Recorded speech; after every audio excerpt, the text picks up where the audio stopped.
What's up, my Veggie Tales? You ready for Spawn issue number 76? Let's go. Fuck! My nose is blocked again. No! Alright, anyway, Spawn is on top of a cross, looking like a badass brooding, because he can feel all of the pain and the misery on fucking Earth. So yeah, that's pretty bad, but good at the same time. Grandma Blake is talking to her dead husband. Now, her dead husband died in a mysterious way. Actually, we're going to get into that in this issue. But they were married a long time, unlike Wanda and Al Simmons, you know what I mean? Spawn can feel her pain, so he goes to check on her, and she says, "It's okay, Al, I know you're there. You can come out now." Spawn tells her that he followed her pain here. He can feel so much pain and misery that he doesn't even know which emotions are his anymore. He's worried that he's gonna lose himself and forget his feelings for Wanda. Then he says, "I don't understand how God could let so much pain in this world happen." Grandma Blake responds saying, "Don't blaspheme the fucking God. It's just you feeling sorry for yourself, which is okay." Spawn tells Granny Blake that every day he feels like he's fading away from being the man that he was when he once married Wanda, and that he doesn't even know what to do anymore. Then she says, "Horse feathers." He's like, "The fuck?" She's like, "Horse feathers, nonsense. For someone so bright, you sure don't know much about the heart." Then she says, "Did I ever tell you about me and Jack?" which is her old husband. You see, back then was the time of war, and she worked in a coffee shop. But Jack would come in, always being super polite to her and telling her that she has the most beautiful eyes, etc. Even her sisters would call him Gentleman Jack because he was so nice, right? So eventually they went on a date, and then she knew immediately that she was starting to fall in love with him, but she knew he was going to have to leave for the war. He was an airman, and he was very proud of what he has become, and that made her proud of him, and it made her feel happy for him. So she was happy, but also very, very sad that he had to go. She wanted to hold him forever. The night before he leaves for war, they danced together so closely that it felt like they were one person. And he told her, "I can't die, I promise you. You know why? Because I have to come back to you." And then he leaves. You see, Jack wanted to make a difference in the world, so he had to go out for war. You know what I mean? And every single time he had the chance, he would write her a letter and do whatever he could to contact her. Then, once he returned back, she married him.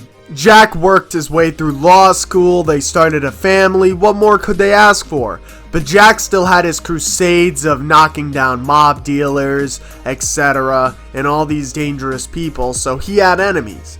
So one night, him and Grandma Blake went outside, and he walks over to his car, and as soon as he turns on the engine, it explodes, and he dies, and Grandma Blake is left blinded by shrapnel.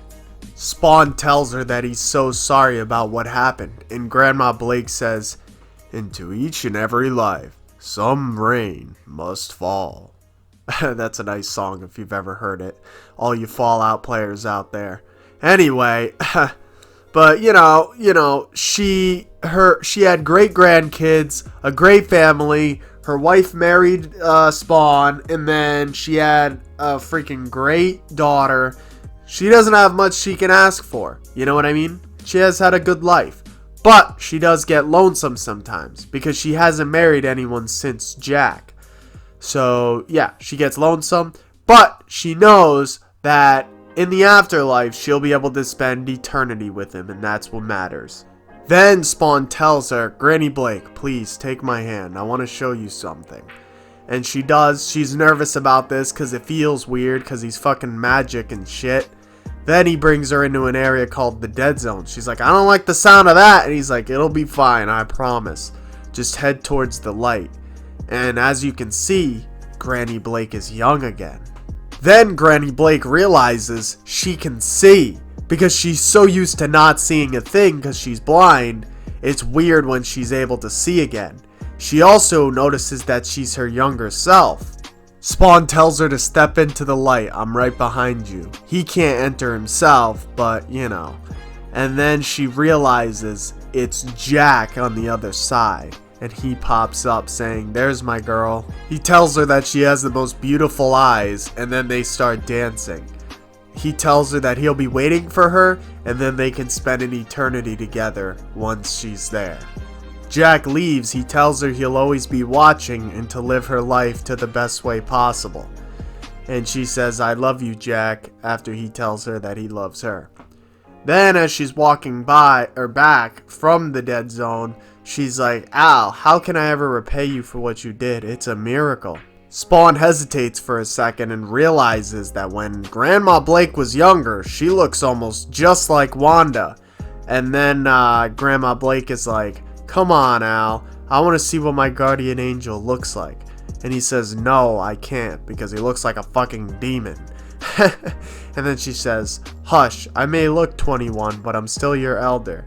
Now come on, do as I say. And then once he comes closer, she calls him beautiful and says thank you, Al, as she kisses him.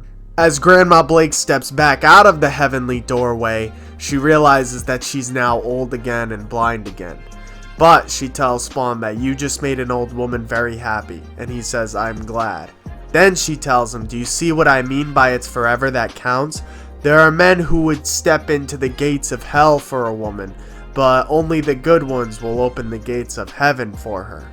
You know, it's pretty fucking deep, dude. It's pretty fucking deep. I'm pretty impressed with ya. Then she tells Spawn that Wanda is your soulmate. You're her soulmate. Terry isn't her soulmate. You know what I mean?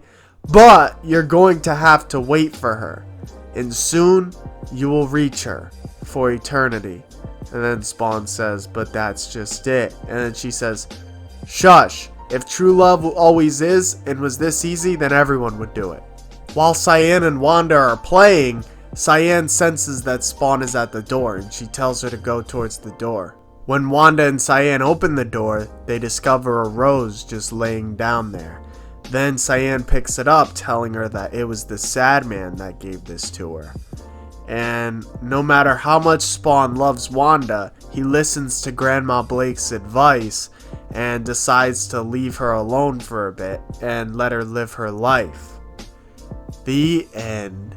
That wraps up Spawn issue number 76. Like the video if you enjoyed the video. If you didn't enjoy the video, well, you will never find true love and you will be forever alone, you lonely fuck.